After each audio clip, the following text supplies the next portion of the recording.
Good evening, YouTube, and welcome to the weekend Needle Bender 785 here in Florida on this fine Friday evening. Just burning the midnight oil. Well, not quite. It's only 9 o'clock, but getting started on it. Anyway, we're working on this 4cx3000 amplifier and trying to get it all the pieces that we've been working on kind of to start playing nicely together, which is always a challenge. But anyway, got some progress for the day. The hardest part actually was connecting these little wires from these pins that are called GPIOs to each respective thing that they need to control. It's kind of gotten easy to where I can get the pin to do what I need it to do and the device to properly respond to where it receives a signal. But when you get all those millions of wires and then you gotta kind of use a 9-pin computer cable and a little rate voltage regulator, and then you gotta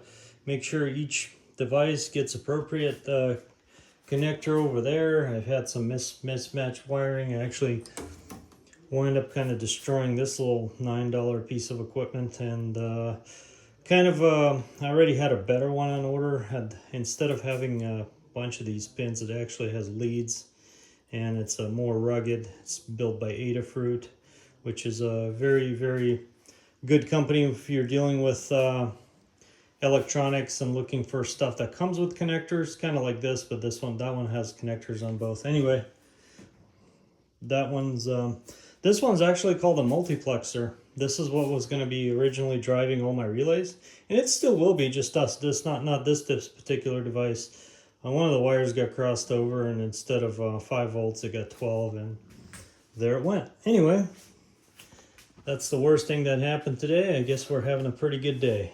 Anyway, see what we got done. So we got our, this is obviously not going to be there. The reason why we placed it there, because it's not mounted. And the wires are actually not running outside of it. All the wires are going to be jammed in that box. And it's going to be sitting on top of the box. And then this little computer monitor cable is what I'm using to take all the stuff inside. It's actually a shielded wire, and the shield here is grounded. And then all these little drivers, you can tell that they're on. They're actually receiving power because there's a little light there. Anyway, we're actually not drawing current. Well, it's just the Raspberry Pi. It's 50 milliamps, so we're not really actually drawing current at the moment. And this is our rotary encoder, which we're going to be playing with. Anyway, so we got all 3 motors connected. Only 2 of them have belts on them. Still can't get the belt right for this one. So we're going to be turning this motor, but it's going to be just for the show because the belt's not here. It's all working, just kind of hard to figure out the belt length. So that's where we are right now with that.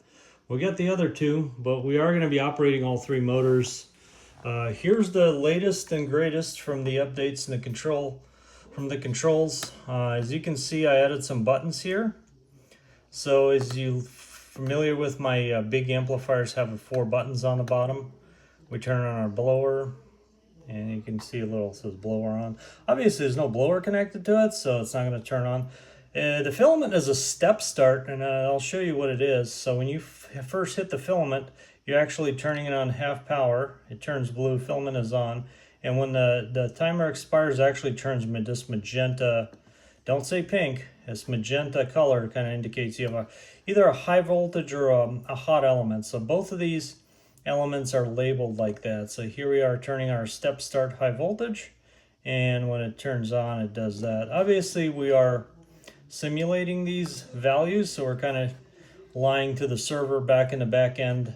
There's no actual high voltage, but they are standby operates. So the only switches that turn magenta are the ones that have to do with either high voltage or hot elements and blowers. So you can see his little status bar right there. Tells us what we just turned on. Filament's on. Turn on our filament, and it turned magenta.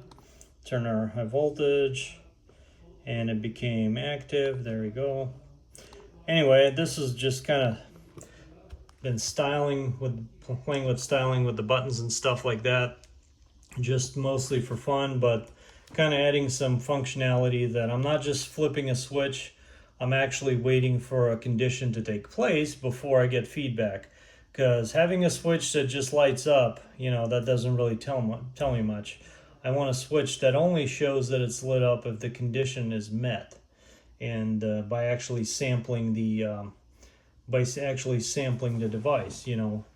Anyway, let's enough of that rant. Let's see. So obviously you can see we have these memory banks, which not only control the band recall, they also flip relays on the input tune. So obviously I don't have an inductor connected, and I have not done an actual tune to memorize. So I got some arbitrary values which are pretty far apart, and I did that purposely to simulate what the actual most tuning time can take from one end to another. So we got 80 meters and 10. Right now we're on 10 meters, as you can see. And we're going to hit this 80 meter recall button, and we're going to go tune each item individually. And if you want to start the clock or time, you'll hear the noise going. And here we go. And here's one. We started with the tune knob. That's always the first. You can see our capacitor is traveling.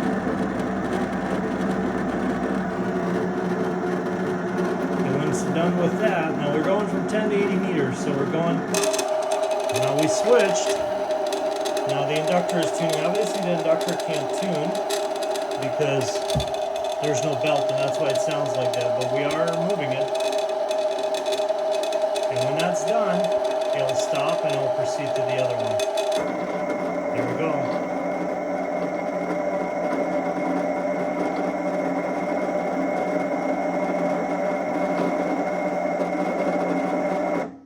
Okay, and as you can see, we're on 20 turns, and I'll actually intentionally mess this up a little bit. I'll go to tune, and I can fine tune, whatever I want. And if I go to inductor, I can make adjustments. These are memories. And that's the end of it, actually. And I can go to load. We're on turn number 14. Let's say we're all done with that and we want to go back to where we were before. We just hit recall. And again, we started with this capacitor. And now, as you can see, we're lowering it.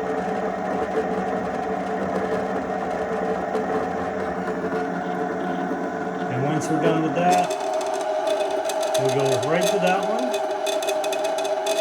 Again, I wish I had a belt. I would have this thing all tuned up by now, because we are working. The software has not disappointed so far. Had some minor setbacks with the wires, and there we go. It's all. This is all happening automatic. It just these controllers cannot run simultaneously. It's just okay. Now we're back where we were before. As you can see, they're positioned exactly like that. And the 11 meter band is kind of a cheater band here. It's set to put all the capacitors back to 0, and we're not going to do that right now. But anyway, if you wait, like now, everything is on right now. So if you started messing with this knob, it's highlighted, you can see. I mean, you can mess with that, but if you waited 1 minute, it would time itself out, and or you can hit save stop, and it will go put it to sleep. Yeah, so we're kind of getting close to. I like what I'm seeing so far, and really has not disappointed me. This software, as you probably can see, we added some meters. I'm not sure if I talked about them or not, but those are plate and screen and grid meters. They'll be actually sampling the current and representing. So everything will be on this right here. So other than this knob, and we're really not looking to have any more additional knobs here. Just going to be a screen right out front, just like this, and that's about it. Anyway, I appreciate you watching 73s, and thanks for watching this update. We'll see you in the next one. Needle Bender 785, Florida, back on the side.